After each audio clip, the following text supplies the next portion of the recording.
In the beginning, once I used to do my product research, I have watched many videos on YouTube, I have read many blogs on the internet, and everybody talks about your product should solve some kind of problem. And I always used to think, isn't it all the product out there solve some kind of problem anyway? Like, what kind of criteria is this at the end? Every product out there solves some kind of problem. So over the period of past 11 years, I have launched 207 private label products, and I have spent like hundreds and thousands of pounds on these products which I'm selling on my Amazon and eBay store nowadays as well. I have seen some things which are common across all successful products, and what makes those products successful, this is what I'm going to talk about in this video. These are the 10 things if my product don't have, which I'm going to launch in future, I will not go for it. If you follow this criteria, I can guarantee you your product will be successful at the end. So let's get started. So the first thing which I try to put on the top of each and everything, I make sure the product which I'm going to launch will appeal to almost every human on this planet. And a lot of people told me, Zen, you should niche down. You should be known for something. And I always tell them, like, look, I'm not into a manufacturing business. I am into selling business. And I will make this clear because a lot of people are really confused by the concept of niche.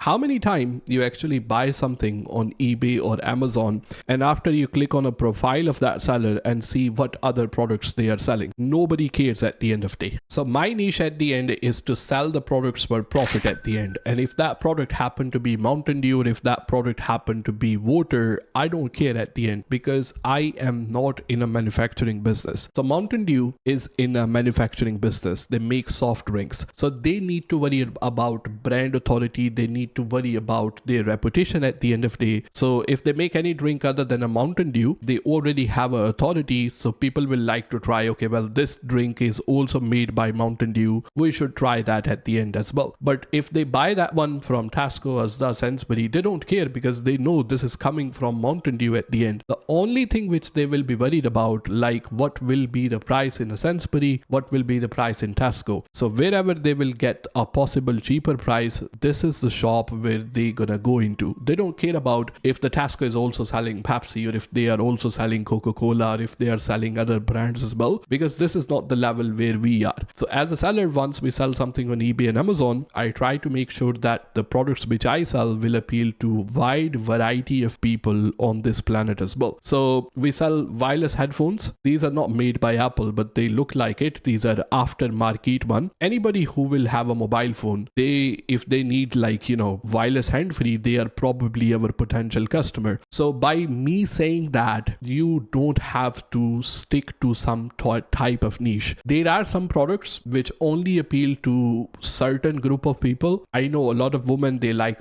to go into a jewelry business, and jewelry is something which only appeal to women at the end. So you don't have to think about, okay, well, now what about all the men who don't wear jewelry? There are some men who wear jewelry, but most of the men don't wear jewelry. But also you have to think about the women niche is a very big niche at the end of the day. It is like a very large audience that you are trying to target. So you're not like really going into very small group of people. You will be targeting small group of people if you say, okay, well, I will go into jewelry business, but I will only sell the ear tips, the earpiece, I don't know, whatever you call them, the ones you wear inside your ears. Or you will be only selling necklaces. You will not sell something else. Then you are limiting yourself. If you try to sell everything inside the jewelry and you are appealing to almost all the women on this planet, then you're not really niching down. Then your niche is very wide. So you don't have to limit yourself. Niche for most of the people, once they think about niching down, what they try to do is they try to limit themselves as well. So this is all the point which I'm trying to make. So the first thing, try to target almost all the human on this planet. This is what I make sure. The second thing which I try to make sure, that the product should have a wow factor. Like wow. Like once the customer will look at the product, like once they see the picture on Amazon and eBay, they will say, well, I don't know why do I need to buy this product, but I really need to buy that product. So for example, recently one of the most successful product that I had was our wireless stand. So you can charge, like for example, your wireless hands-free, you can charge the Apple Watch at the same time, and then you will be also able to charge your phone at the same time as well. So once the the customer see the picture like this, they will say, okay, well, you know what, I really need it. Well, they might have a charger for their hand-free already, they might have a charger for their phone already, but they also have a charger for their watch already. Once they see something like this, they will just say, wow, this is amazing, I just need it. So I call that a wow factor. The bigger the wow is, trust me, the more successful the product is going to be. So try to find that wow factor inside the product. The third thing which I try to make sure that I think about long-term product sustainability. So that's the reason I try to stay away from seasonal product. I try that the product, like once I list something like these are the wireless headphone, once I have listed them, I can sell multiple quantities of these items throughout the entire year. This product is not seasonal dependent. So for example, if I go on a Zeek Analytics right here, you can see the keywords 3-in-1 charger stand as well, the one which I show you right here. This is one of the other product which I sell online. The sales with this one is very, very consistent as well. You can see this graph right here that there are no big spikes like up and down, that kind of stuff as well. But another example which I try to give you is, for example, Christmas lighting. So the thing about Christmas lighting, as you can probably guess from the title already, that this will be like, you can't see any sales in May nowadays as well. So if we go back in for probably December around that time, then you will see a lot of sale for this product. So think about the product. If that is a seasonal dependent, then you have to do more work. So you're gonna have to do all the listing, and then you have to worry about storing that product off season as well. So make sure your product is like an evergreen type of product which will sell consistently throughout the year. So number 4, I struggled with this a lot. Like in the beginning, I was like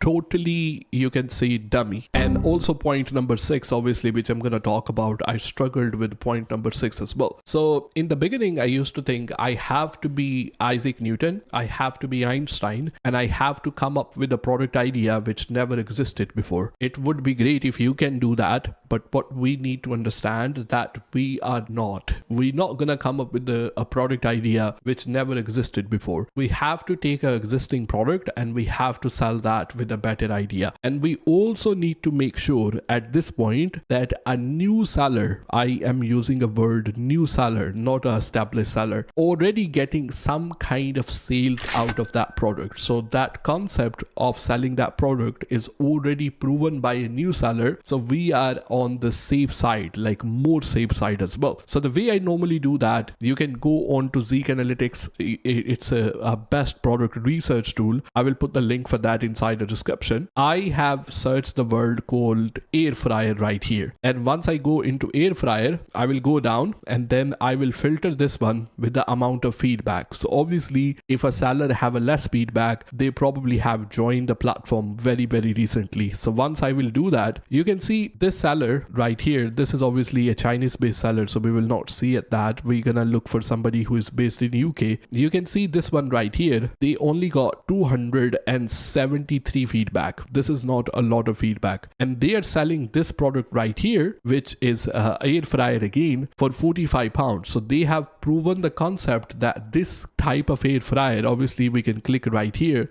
and we can also see the supplier for this particular product. So for example, if I click right here, then the Zeek Analytics can also show me the supplier for this product right here as well. You can see like this product with the different suppliers. This is like £15 profit, £12 profit.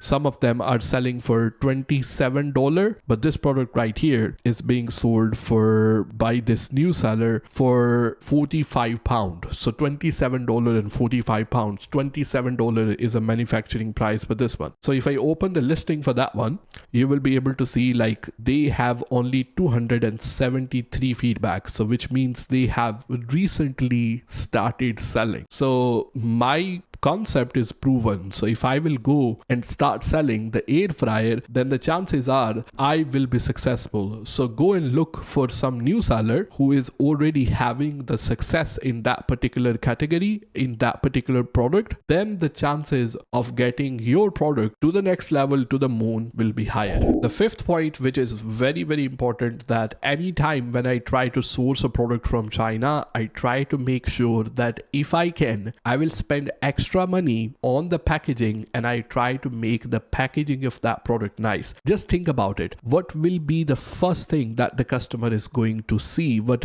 they are going to open? So I remember whenever I used to pack my order, I used to ship my order as well. Even the envelope which I used to post my item into were really higher quality, and they were really looking good at the same time. In the beginning, once I used to get like a very few orders, I used to leave a custom thank you note inside, like a handwritten notes inside. Obviously that was no longer possible, and now to the point even I can't even pack and ship my own orders. So I have outsourced my eBay and Amazon fulfillment. Amazon is the one who is sending all the Amazon orders, and eBay is outsourced through a company called Hubbo at the end of the day. But you need to make sure that the envelope is the first thing that the customer is going to touch, and after that they're going to see the product packaging. Once you get your product manufactured from China, once you buy from China, there are always options to improve the packing, and it doesn't cost you a lot of money to improve the packing. Sometime 10p item, 20p item as well, but it will make a massive difference in the terms of sales, in the terms of feedback, and also in the terms of returns as well. So whenever you can upgrade the packaging, do that. Completely worth it. Point number 6, and this kept me in the dark for a very long time, and if you can pay close attention to single point in this particular video, this is the one, because I